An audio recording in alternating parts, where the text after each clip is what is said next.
Time to bring you news on this channel. I am Amudu Gajaga. Thanks for joining us. Coming up tonight, a presidential advisor has resigned, saying he no longer feels useful in the role. A new political party holds its Congress to elect executive members and finalize its constitution. A commission to stimulate political debate, particularly among aspiring presidential candidates, has been launched. The University of the Gambia School of Business organizes a conference on social protection and economic development. For more on these and other stories, stay tuned.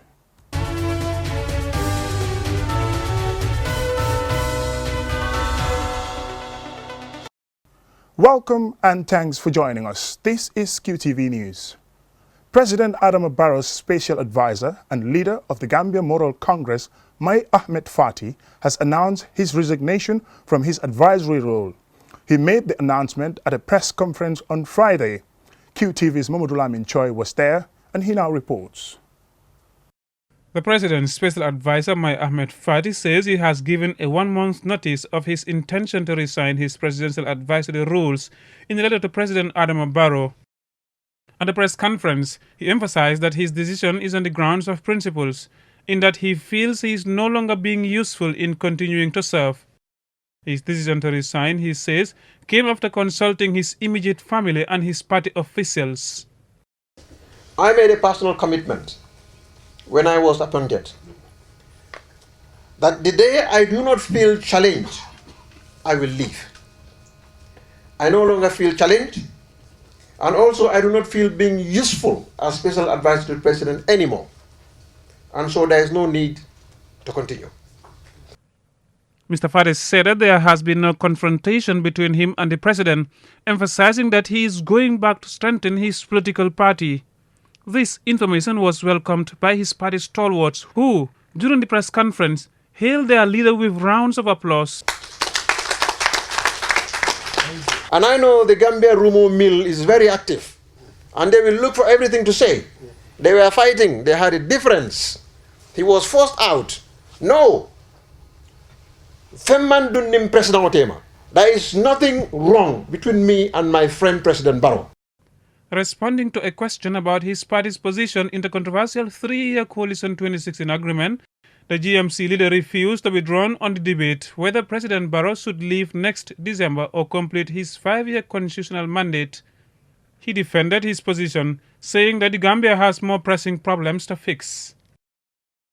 He, however, defends the people's right to protest against anything they feel uncomfortable about regarding the government. I will not be out in the streets on a 3-year agenda. I will not be. Those who want to is their constitutional right to disagree. And I will uphold and support their right to protest. They must be allowed to protest. They must. Nobody can deny the right from them. If they deny the right from me, I'll be forced to go to court to defend them. On the recent decision of some coalition delegates to extend their 3-year coalition agreement to 5 for President Barrow to complete his constitutional mandate, the GMC leader reveals that his party was never consulted. Madam Tambajang knows my office. She knows the GMC Political Bureau, the Secretariat on Caraba Avenue. It's well known. I want her to produce a single letter that was sent to GMC informing us about the meeting. One single letter that was delivered from her to my office. One. Mai Ahmed Fati expressed confidence that he will remain relevant in Gambian politics. Mamudulamin Choi, QTV News. A newly established political party, Gambia For All, holds a 2-day constitutive Congress on Friday. The Congress brings together delegates from all over the country to discuss important party agenda. Islamic reports. In July this year, Gambia For All political party held a congress in which some delegates formed the party's steering committee, chaired by former Vice President of the People's Progressive Party, Bakari Bunjadabo. The 2-day congress was held for the party to come together to finalize the GFA's constitution, reveal its party symbol, and discuss important party matters. The party's chairperson, Bakari Bunjadabo, gives the reason behind the party's name, Gambia For All, and reveals that the honeybee is the party's symbol. The name Gambia for All was chosen deliberately to reflect our determination to bring about a federation of all progressive forces, irrespective of tribe, irrespective of generation, irrespective of religion, irrespective of any conceivable decision, to bring together Gambians to emphasize their oneness and the imperative need for them to hold together to build the country. Gambia for All was formed by dissatisfied members of the People's Progressive Party who challenged the validity and constitutionality of the Congress that elected Papa Njai as the party's leader.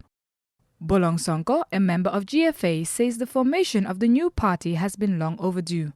GFA is the product of a failed system in which people have tried to corrupt the democratic process. It is the outcome of genuine, dedicated, committed Gambians who stood up against fraudulent practices that have and continue to affect the development of this country. Bolong Sonko added that the party has democratically selected committees to the Congress, of which 50 were present out of the 53 constituencies.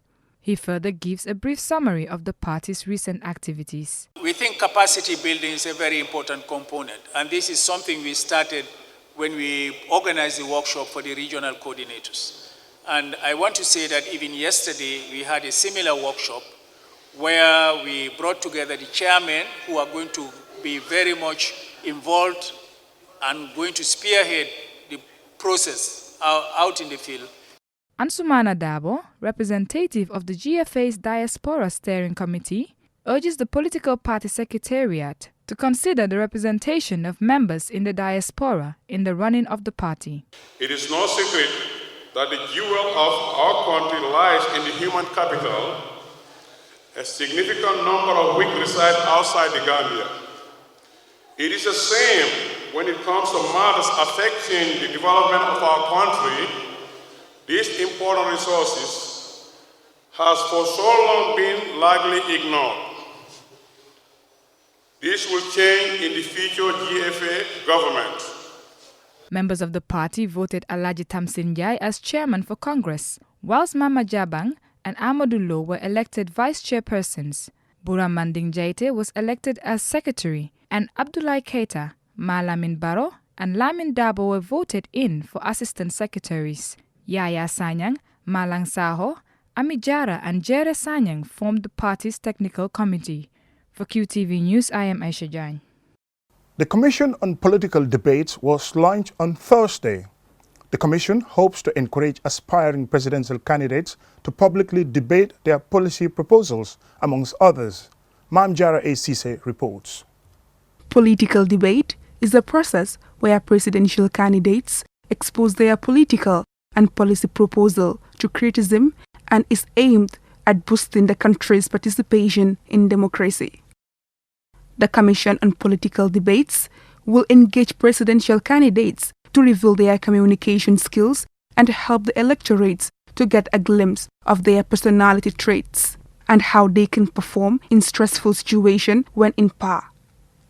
Bakari Fati, Executive Director of CPD, says they came up with the political debate idea to serve the Gambia and to ensure that citizens have an open political engagement between them and politicians. It will also help to strengthen peace building and ensure popular participation, awareness, and accountable leadership. Dialogue and discussions demonstrate accountability, transparency, and probity. Debate is the bedrock of a democracy because we cannot arrive at a sensible, substantive, serious solutions for our country until and unless all points of views are taken on board. Madi Jabate, country representative of the Westminster Foundation, says he is disappointed that the launching of such an important commission was not attended by political parties and government officials, but was attended by foreign diplomats. He added that political debate is useful to every democratic state because it will help citizens to identify future leaders. assess those candidates. So it will prevent or avoid getting leaders that have no value. So anyone who comes, you are really tested. In the Gambia, like most of Africa, we don't test our leaders. So political debates is one platform to test leaders, to see this particular candidate, what ideas does he have? Sharon Waddell, British High Commissioner to the Gambia, explained the importance of political debate in a democratic state. It's important for the citizens of the country to hear those opinions, to hear different viewpoints, and to hear debate and dialogue.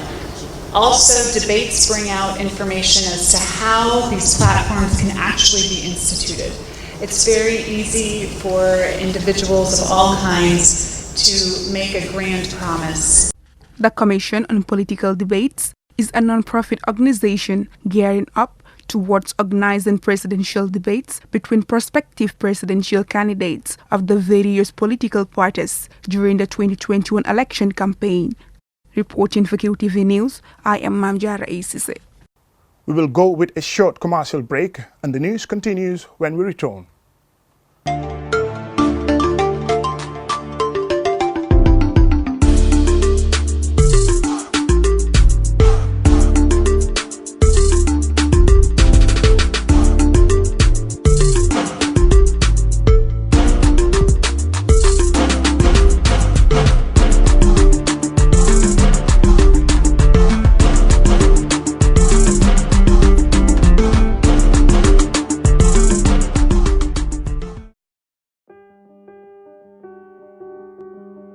With so many things to do in a single day, it's important to have a network you can trust. When there's family and friends to connect with and business calls to make, you need a network that is reliable and fast. Talk longer, browse faster, go farther, and roam wider. When your network is solid, the world is your oyster. QCell, your trusted network in the Gambia.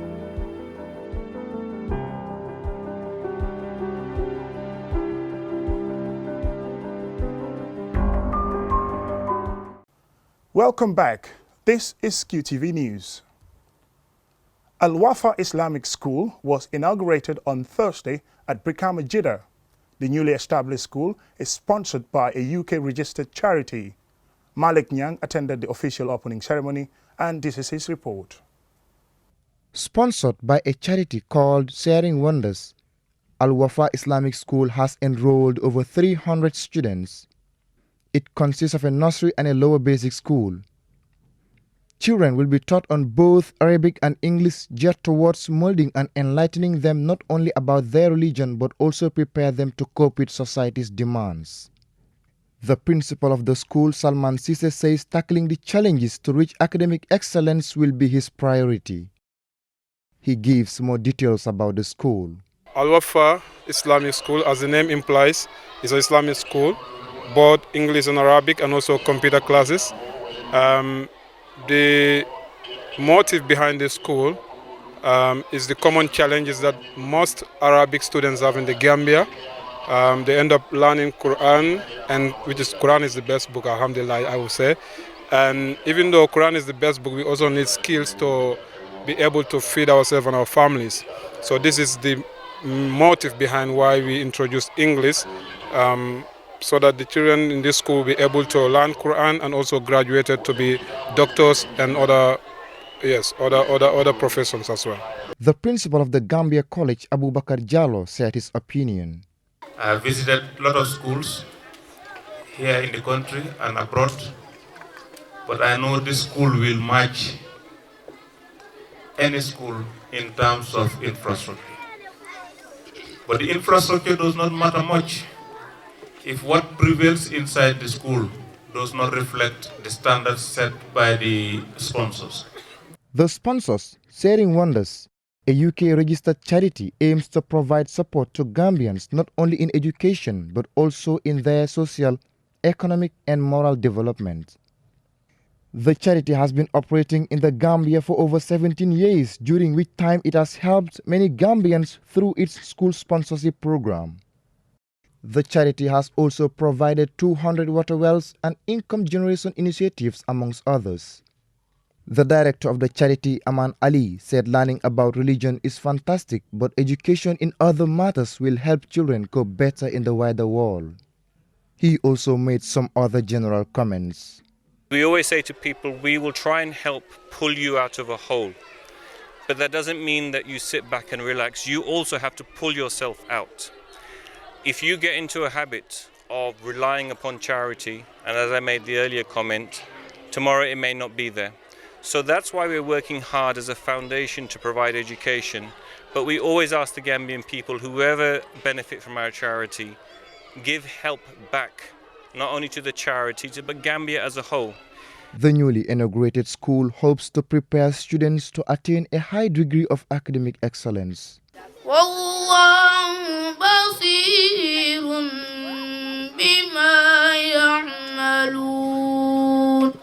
Malik Nyang for QTV News. The music industry in Basse URR is on the rise. Musicians and producers are making efforts to make their music to break barriers and to be recognized countrywide. QTV's Bubakar Fati has more of that story. As the Gambian music industry gets bigger, better and more professional, most attention has been focused on musicians in urban rather than those in the rural areas. It may be high time the wider music industry carry out more scouting in the Upper River region, the hinterland and other parts of the country. Recently, QTV visited Basse to see, hear and know more about their local entertainment industry. Even though there are lots of talented, locally based people involved in music, they feel that the National Center for Art and Culture is not doing enough to reach out and help them rise to stardom. In the past, two artists who made waves in the Gambian music industry scene were A2 and Balarangs, who hail from Basse. They succeeded on the national stage, even though there are no proper music facilities in their area. One of the biggest music producers in Basse, Andrew, who spoke about the challenges they face by rural music industry. Basse musical, like promotional, we lack proper promotion when it comes to Basse music, especially when you compare us with the producers in Combo. Here in Basse, we produce the same kind of songs they produce in Combo. Our biggest challenge is that the promoters in the urban areas are not ready to help us promote our artists. The government too is not taking any action towards promoting our artists. Promoters organize shows in the urban areas without inviting our artists, so we are also trying to develop our music in Basse. The manager of Taxi FM, Mohamed Sissoho, explained why Taxi FM allocated a special show for artists called Basse Music Hours. So gisee ñu def loolu dañu gis ni tamit loolu sunu rôle la dimbale artistes yi nga xam ne ñu ngi Basse as a radio station. The reason why we allocated the radio talk show to Basse artists is to help the Basse Music Union because they are really trying when it comes to sending positive information in their songs. They have really improved and the show has helped them a lot in building careers. Ibrahim Asanyang, an artist from Basse, talks about the challenges he faced during his music career. Thank God, I can say it's a success for now because we all know doing music it's not easy. You face obstacles, you know, but with all those obstacles you need to be strong and believe in what you do. You know, I've seen success in it since I started doing music up to date. I did my first mixtape launching, which was a success. Yeah, and I'm still grinding. The entertainment industry contributes a lot to the country's economy. With promising stars struggling to raise their musical profile, perhaps more ambitious producers and philanthropists will scout for hidden gems in rural areas. Number one, say you are mine. I love you, I love you, I love you, I need you by. Bubakar Fati reporting for QTV Entertainment News. Before we end this bulletin of the news, let's take a quick look at our main stories. A presidential advisor has resigned, saying he no longer feels useful in the role. A new political party holds its Congress to elect executive members and finalize its constitution. A commission to stimulate political debate, particularly amongst aspiring candidates, has been launched. The University of the Gambia School of Business organized a conference on social protection and economic development. That's all we have for you on tonight's newscast. Join us tomorrow for more news. Have a pleasant night. Bye for now.